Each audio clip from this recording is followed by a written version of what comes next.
नमस्कार। आज हम बात करेंगे गीता के 18वें अध्याय के श्लोक क्रमांक 48, 39 एवं 50 के बारे में। सहजम कर्म कौन्तेय सदोषमपि न त्यजेत सर्वारंभा ही दोषेण धूमे नाग्निरिवावृताः। प्रत्येक उद्योग किसी न किसी दोष से आवृत होता है, जिस प्रकार अग्नि धुएं से आवृत रहती है। अतएव हे कुंती पुत्र, मनुष्य को चाहिए कि स्वभाव से उत्पन्न कर्म को भले ही वह दोषपूर्ण क्यों न हो, कभी त्यागे नहीं।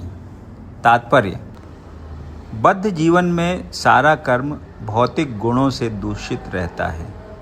यहाँ तक कि ब्राह्मण तक को ऐसे यज्ञ करने पड़ते हैं जिनमें पशु हत्या अनिवार्य है। इसी प्रकार क्षत्रिय चाहे कितना ही पवित्र क्यों न हो, उसे शत्रुओं से युद्ध करना पड़ता है, वह इससे बच नहीं सकता। इसी प्रकार एक व्यापारी को चाहे वह कितना ही पवित्र क्यों न हो, अपने व्यापार में बने रहने के लिए कभी कभी लाभ को छिपाना पड़ता है या कभी कभी काला बाजार चलाना पड़ता है। ये बातें आवश्यक हैं, इनसे बचा नहीं जा सकता। इसी प्रकार यदि शूद्र होकर बुरे स्वामी की सेवा करनी पड़े तो उसे स्वामी की आज्ञा का पालन करना होता है, भले ही ऐसा नहीं होना चाहिए। इन सब दोषों के होते हुए भी मनुष्य को अपने निर्दिष्ट कर्तव्य करते रहना चाहिए, क्योंकि वे स्वभावगत हैं। यहाँ पर एक अत्यंत सुंदर उदाहरण दिया जाता है। यद्यपि अग्नि शुद्ध होती है तो भी उसमें धुआं रहता है, लेकिन इतने पर भी अग्नि अशुद्ध नहीं होती। अग्नि में धुआं होने पर भी अग्नि समस्त तत्वों में शुद्धतम मानी जाती है। यदि कोई क्षत्रिय की वृत्ति त्याग कर ब्राह्मण की वृत्ति ग्रहण करना पसंद करता है तो उसको इसकी कोई निश्चितता नहीं है कि ब्राह्मण वृत्ति में कोई अरुचिकर कार्य नहीं होंगे। अतएव कोई यह निष्कर्ष निकाल सकता है कि संसार में प्रकृति के कल्मश से कोई भी पूर्णतः मुक्त नहीं है। इस प्रसंग में अग्नि तथा धुएं का उदाहरण अत्यंत उपयुक्त है। यदि जाड़े के दिनों में कोई अग्नि से कोयला निकालता है तो कभी कभी धुएं से आँखें तथा शरीर के अन्य भाग दुखते हैं, लेकिन इन प्रतिकूल परिस्थितियों के बावजूद भी अग्नि को तापा जाता है। इसी प्रकार किसी को अपनी सहज वृत्ति इसलिए नहीं त्याग देनी चाहिए कि कुछ बाधक तत्व आ गए हैं, अपितु मनुष्य को चाहिए कि कृष्ण भावनामृत में रहकर अपने वृत्तिपरक कार्य में परमेश्वर की सेवा करने का संकल्प ले। यही सिद्धि तपस्या है। जब कोई भी वृत्तिपरक कार्य भगवान को प्रसन्न करने के लिए किया जाता है तो उस कार्य के सारे दोष शुद्ध हो जाते हैं। जब भक्ति से संबंधित कर्मफल शुद्ध हो जाते हैं तो मनुष्य अपने अंतर का दर्शन कर सकता है और यही आत्म साक्षात्कार है।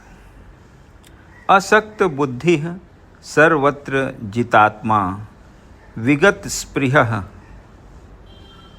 नैष्कर्म्य सिद्धिम परमाम संन्यासेनाधिगच्छति।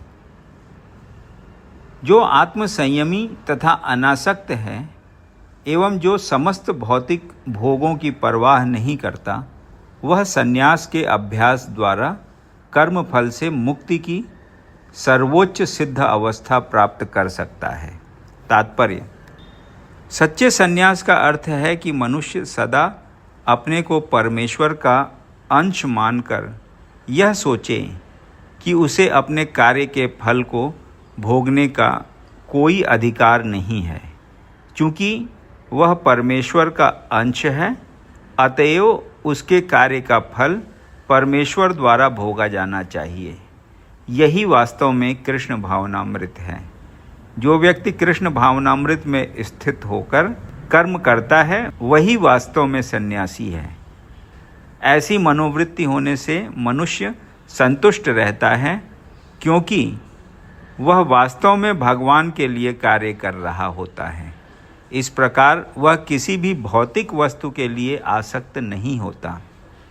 वह भगवान की सेवा से प्राप्त दिव्य सुख से परे किसी भी वस्तु में आनंद न लेने का आदी हो जाता है। सन्यासी को पूर्व कार्यकलापों के बंधन से मुक्त माना जाता है, लेकिन जो व्यक्ति कृष्ण भावनामृत में होता है वह बिना संन्यास ग्रहण किए ही यह सिद्धि प्राप्त कर लेता है।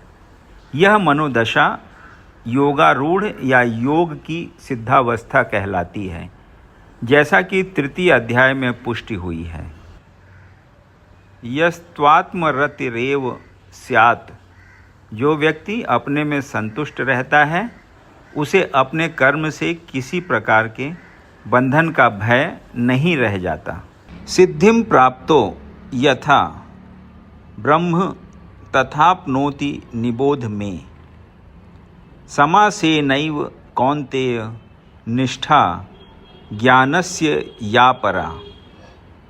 हे कुंती पुत्र, जिस तरह इस सिद्धि को प्राप्त हुआ व्यक्ति परम सिद्धावस्था अर्थात ब्रह्मा को, जो सर्वोच्च ज्ञान की अवस्था है, प्राप्त करता है, उसका मैं संक्षेप में तुमसे वर्णन करूँगा, उसे तुम जानो।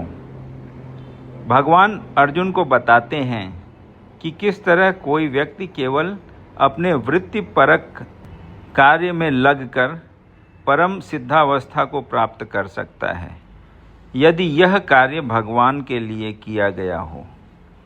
यदि मनुष्य अपने कर्म के फल को परमेश्वर की तुष्टि के लिए ही त्याग देता है तो उसे ब्रह्म की चरम अवस्था प्राप्त हो जाती है।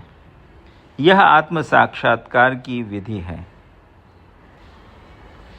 ज्ञान की वास्तविक सिद्धि शुद्ध कृष्ण भावनामृत प्राप्त करने में है।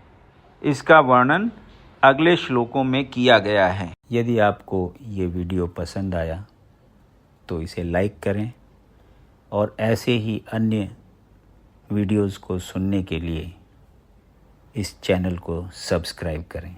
धन्यवाद।